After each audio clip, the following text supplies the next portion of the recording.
좀 벤처기업은 특례가 있어요. 원래 상법에는 이 주식 매수 선택권을 전체 총 발행 주식의 10%까지만 부여할 수 있도록 돼 있어요. 벤처기업법에 이 규정이 있는데 전체 발행 주식의 50%까지 주식 매수 선택권 부여 계약 체결할 수 있어요. 엄청 넓죠. 그러니까 너네는 좀 많이 활용해도 돼. 약간 이런 거죠. 지난 회에 말씀드린 문제점이 뭐냐면은 지분 비율 너무 많이 희석될 수도 있어요. 그래서 아무리 벤처기업이라도 이렇게 많이 하는 경우 거의 없고, 아무리 많이 해야 뭐 한 20% 이렇게 스톡옵션 부여 계약 체결하는 경우가 많이 있고요. 원래는 상법엔 또 임직원한테만 줄 수 있어요. 그러니까 뭐 회사의 직원이나 임원, 뭐 부장님 뭐 이런 사람들한테 줄 수 있어도 외부 제3자한테는 못 주거든요. 근데 벤처기업 같은 경우는 그 특성상 좀 이제 신사업도 있고 이제 법률 자문도 받아야 되고 회계 자문도 받아야 되고 이런데 이제 회계사, 변호사, 변리사들을 이제 돈을 줄 수 없는 경우가 있잖아요. 회사에 돈이 많이 없어서 이럴 때는 내가 회사 앞으로 커질 것 같으니까 우리 회사를 좀 자문을 해주면 그 대가로 주식을 주겠다라는 스톡옵션 부여 계약을 또 체결할 수가 있어요. 그건 벤처기업에 한해서 원래는 안 되지만 회사의 직원이 아님에도 불구하고 뭐 변호사나 회계사나 변리사 등 전문가에게 이 주식 매수 선택권 부여 계약을 체결할 수가 있게 돼요. 요즘엔 또 특허 관련해서 변리사님들 도움도 많이 필요해요. 기술 개발했다. 이거 특허 출원해야 될 것 같다는 생각이 들면 변리사님 도움을 받아야 되잖아요. 뭐 상표도 마찬가지고 이것도 생각보다 돈이 되게 많이 들거든요. 이제 한 건, 두 건은 뭐 돈을 들여서 하더라도 특허랑 상표랑 막 다 하기가 뭐하다 그러면 가까운 변리사님한테 우리 주식을 좀 드릴 테니 뭐 일을 대신 해주십시오 하면 분명히 오케이 하는 분이 있으실 거예요. 이게 예전에 뭐 실리콘밸리에서도 약간 이런 식으로 해서 변호사나 회계사님들 중에 돈을 많이 버신 분이 있다는 거거든요. 우리나라도 이제 그런 제도가 사실 들어온 거죠. 네, 점점 이 미소를 띄고 계신 것 같아요. 저는 그냥 너무 재밌어요. 이런 게 너무 좋아. 네.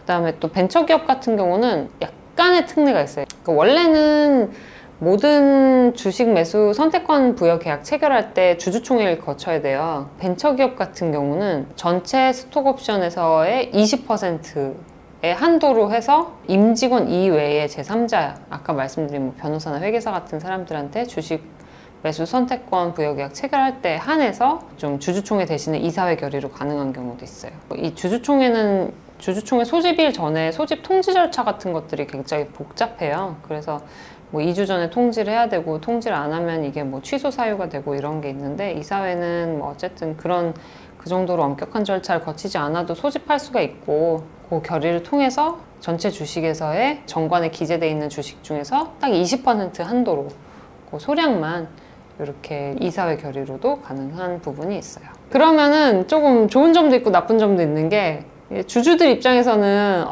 저 계약 필요 없을 것 같은데 이럴 수도 있잖아요. 근데 나는 필요할 것 같아서 막 했는데 주주들이 반대할 수도 있는데 이게 워낙 그냥 소량에 한해서만 가능하다 보니까 그냥 허락을 해주는 거죠, 법적으로.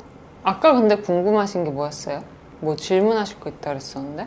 그게 절차를 밟아나가는 그 과정들 있잖아요. 네. 주식회사를 상장하기 전에 이 정관을 미리 잘 짜놓으면은 이런 상관없죠. 복잡한 절차가 필요가 없는 거예요? 그쵸. 이게 주식회사를 만든다고 하실 때 그냥 보통은 그냥 법무사님 찾아가시거나 요즘엔 주식회사 설립 절차를 이제 플랫폼에서 되게 간단하게 해주는 데가 많아요. 이런 이제 설립 절차 할 때 과정 중에 하나가 반드시 필요한 게 정관이거든요. 대부분의 경우는 주식 매수 선택권까지는 안 써놔요. 뭐 조그만 주식회사 설립하고서는 내가 스톡옵션 주겠다? 뭐 이런 거 생각 안 하는 경우가 더 많거든요. 근데 이제 나중에 보고선 나 스톡옵션 부여하고 싶은데 이럴 때가 있을 수 있는 거죠. 그러면 이제 이사회 열어서 주주총회 결의합시다. 주주총회 결의해서 주주총회 열어서 정관 변경해야 됩니다. 라고 안건 띄우고 거기서 결의하면 그 다음에 또 정관 변경하기 위해서 등기하고. 근데 등기가 되게 여러 번 이루어져요. 왜냐하면 보통은 사업장을 변경할 때도 주된 사무소가 변경되면 그것도 변경 등기 사항이거든요. 대표이사 변경에도 사임 등기하고 취임 등기하고 사실은 근데 그게 그렇게까지 어렵지 않은 게 소규모 회사에 대해서는 좀 특례들이 많이 있어요. 그래서 뭐 아주 조그만 회사 내가 뭐 이사가 1명이고 2명이고 3명이고 뭐 이런 경우에까지 막 엄청 복잡한 절차를 거쳐야 되거나 뭐 주주가 뭐 1명, 2명이면 사실 주주총회도 뭐 나 혼자 하는 거 아니에요. 서면 결의해야 돼요. 그러니까 혼자지만 서면 결의해야 되는 거고. 자기 자신과의 어떤 예. 왜냐하면 회사랑 나 개인은 별개니까 법적으로는 대표이사 개인의 자격으로 계약을 체결하거나 주주 100% 주주라고 해서 그 주주 개인하고 계약 체결하면 회사 상대로 소송 못한다. 그게 지난번에 저희가 첫 회 때 계약서 작성 때 유의할 점에서 말씀드린 건데 마찬가지로 이제 회사랑 대표이사, 회사랑 주주 이거는 다 각각 다른 인격체이기 때문에 특히 주주 같은 경우는 내가 회사의 100% 주주이기 때문에 나랑 회사는 동일체야? 그건 아니라는 거죠. 다시 말씀드리면 100% 주주도 서면으로 주총 결의를 해야 된다. 알고 보면 간단한데 이 간단한 거를 어떻게 생각하면 몰라서 내지는 좀 귀찮아서 안 하시다 보면 나중에 또 사후적으로 문제가 생기는 경우가 있어요. 구독, 좋아요, 알림 설정. 이제 마지막으로 행사 부분인데 이제 부여랑 행사는 달라요. 부여는 회사에서 직원한테 스톡 옵션을 주겠다라는 계약을 체결하는 게 부여 계약이고 행사는 직원이 계약 내용 중에 이런 게 있을 거예요. 뭐 너 언제부터 행사할 수 있어. 뭐 예를 들면 재직일로부터 3년 뒤부터 행사할 수 있어. 이런 게 있을 수 있거든요. 또는 주총결의일로부터 2년 이후부터 행사할 수 있는데 뭐 첫 해에는 40%, 그 다음 해에는 30%, 배분 비율도 정하는 경우가 있어요. 직원 입장에서는 내 행사를 언제 할 수 있냐. 요 행사 기간 안에만 할 수가 있는 거예요. 그럼 행사를 할 때는 어떻게 하냐? 그냥 내가 회사에 통지하면 돼요.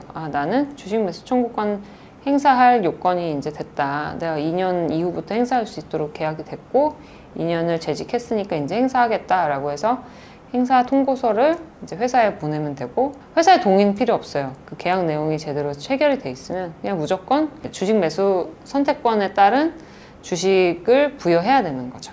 그렇게 되는 게 행사라는 거예요.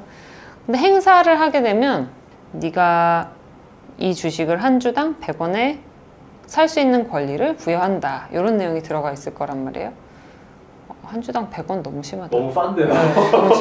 내가 행사할 때 한 주당 100만 원인데 100주를 받게 됐어요. 그럼 1억이잖아요.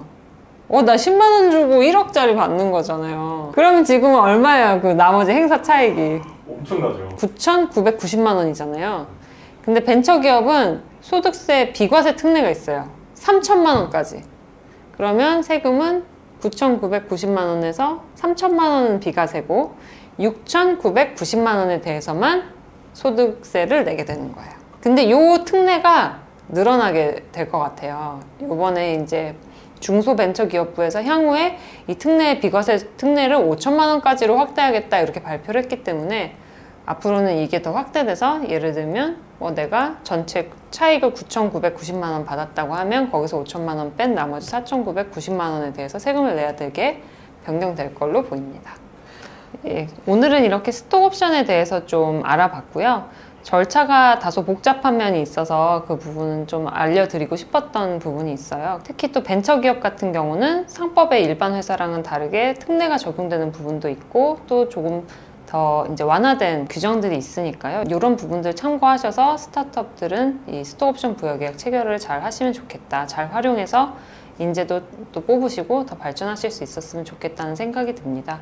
오늘은 이런 내용들 잘 참고해 주시고요. 다음에 또 제가 더 좋은 주제로 준비해서 찾아뵙도록 하겠습니다. 감사합니다.